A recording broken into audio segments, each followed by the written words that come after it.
Welcome to the College Investor Audio Show, where we talk about the biggest issues impacting millennial money, from student loan debt to side hustles to building wealth. We will show you how to get out of debt so that you can build real wealth for the future. Hey there, so glad you're a part of things here at the College Investor Audio Show, and today we're taking a look at how to protect yourself against predatory lending. So let's just get right to it. So peak borrowing season for new student loans runs during the summer months, so like right now, June, July, August. Well, let's first take a look at the definition of predatory lending. So it's not really that well defined. Many borrowers use it to refer to loans that have terms that they don't like. But that's not what the FDIC defines it as.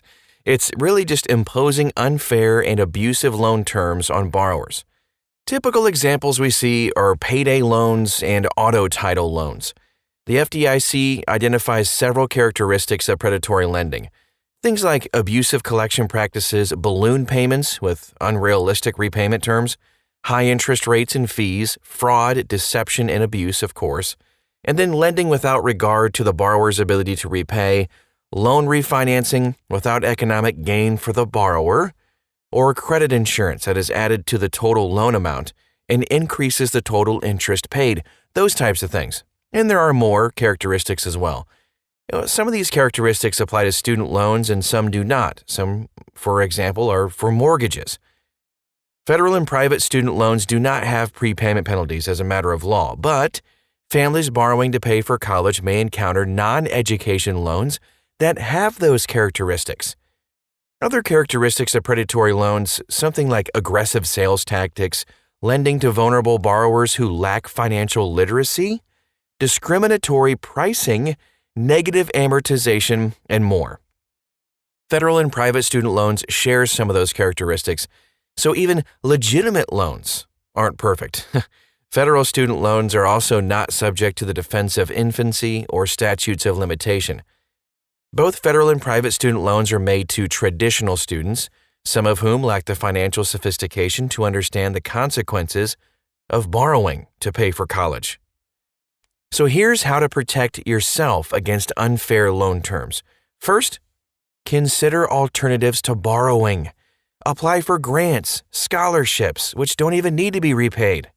Consider tuition installment plans, which spread out the college costs over less than a year and don't charge interest either.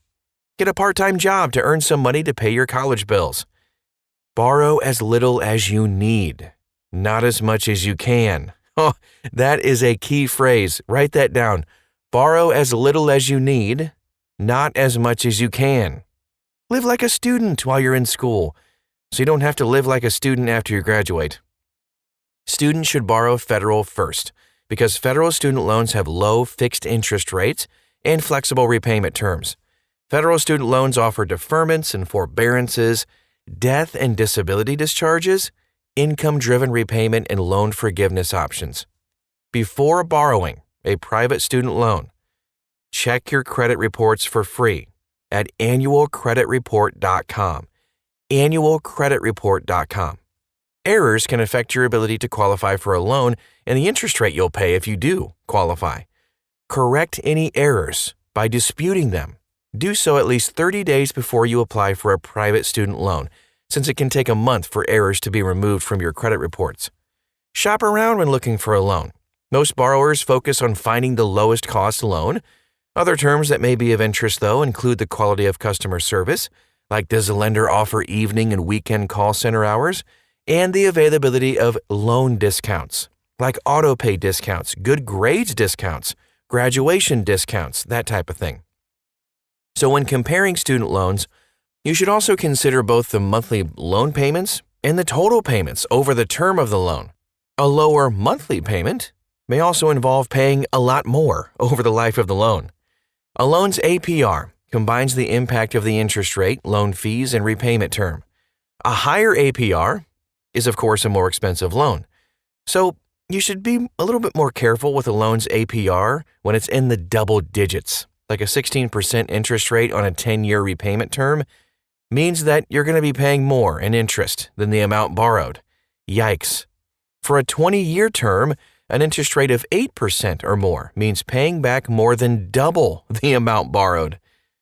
Another bad sign is when a loan requires more than a 10-year repayment term for the monthly loan payments to be affordable.